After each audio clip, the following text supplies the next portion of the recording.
Добро утро на всички!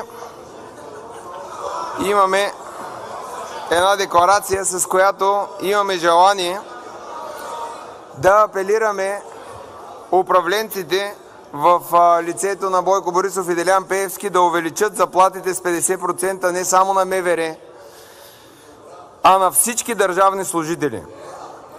Медицинските сестри в България са в отчайващо положение. Виждам, че вънка стои една линейка, не знам кой пази, кой чака да вземе или нещо да му се случи, но ако няма медицински сестри, всички хора тук, които са в тази зала, няма да имат дори възможността да стигнат до Турция да се лекуват, защото тук не е останала никаква медицина. Така че там трябва с 100% да се увеличат заплатите.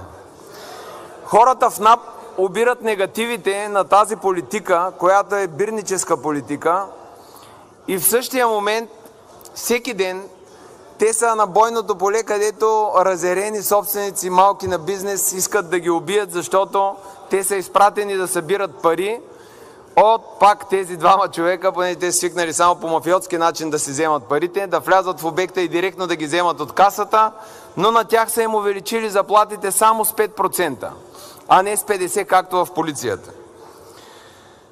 Освен медицинските сестри и санитарите, и шофьорите на линейки, и лекарите на общински болници, които умишлено се фалират, за да могат отново да се източват в частни, също имат нужда от по-стабилно заплащане, и ние знаем, че Делян Пеевски ще се погрижи за народа си, а не само за МВР, както каза господин Калин Стоянов. Той знае откъде и как да вземе пари, има в държавата и човека може да го направи това нещо. Хората в транспорта не само в София имат нужда от увеличение на средствата, а и хората в Пловдив, Бургас, Стара Загора, Добрич също имат нужда от двойно увеличение на заплатите, защото там са им още по-ниски.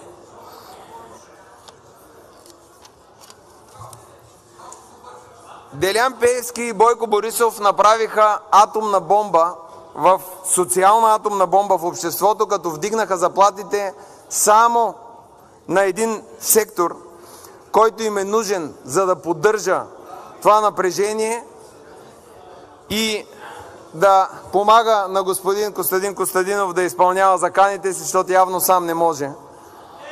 Да. Ей, отвънка после. Да.